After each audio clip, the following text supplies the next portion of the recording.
Sorotan selanjutnya, Saudara, tiga pasangan calon presiden dan calon wakil presiden 2024 menghadiri acara penguatan anti korupsi untuk penyelenggara negara berintegritas atau Paku Integritas.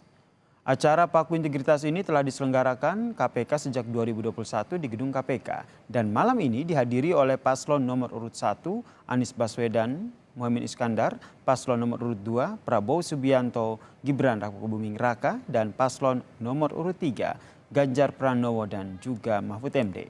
Dalam pertemuan ini, Saudara, para capres-cawapres menyampaikan komitmen mereka untuk menyelesaikan persoalan korupsi yang dipaparkan para pimpinan KPK. Para paslon juga menandatangani Fakta Integritas.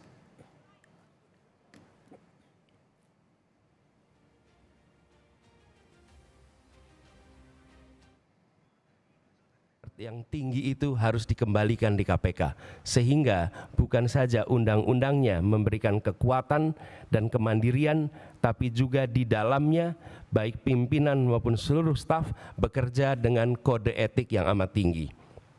Yang ketiga adalah rekrutmen. Rekrutmen di KPK kita perbaiki sama-sama seperti tadi disampaikan yang diusulkan oleh Presiden di tingkat pimpinan maupun rekrutmen staf. Bukan sekedar mencari pekerjaan, tapi menjadi tempat untuk memberantas korupsi. Perlu kami sampaikan bahwa komitmen kami untuk memerangi korupsi sudah dimulai sejak zaman dulu. Zaman mahasiswa aktif untuk memerangi praktek-praktek korupsi di era KKN merajalela. Semua upaya yang sudah disampaikan oleh KPK harus kita dukung. Dan saya bertekad untuk mendukung dan untuk manakala saya nanti bersama Saudara Gibran menerima mandat dari rakyat, saya bertekad untuk memimpin upaya pemberantasan korupsi dengan sungguh-sungguh dan dengan total.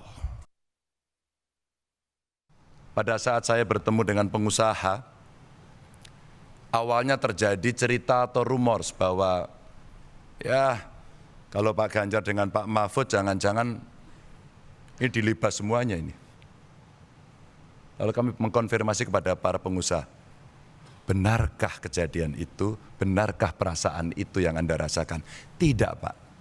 Kalau kami berusaha dan ada kepastian hukum, maka pada saat itulah sebenarnya kenyamanan kami akan terjaga. Kami hanya memberikan contoh saja bahwa komitmen itu ditunjukkan dengan evidence base.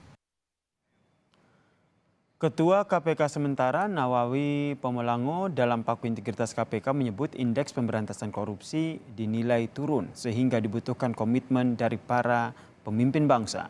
Nawawi menyebut di lapangan masih marak pemberian komisi atas proyek pembangunan, praktek suap dan juga pengaturan barang dan jasa hingga jual beli jabatan.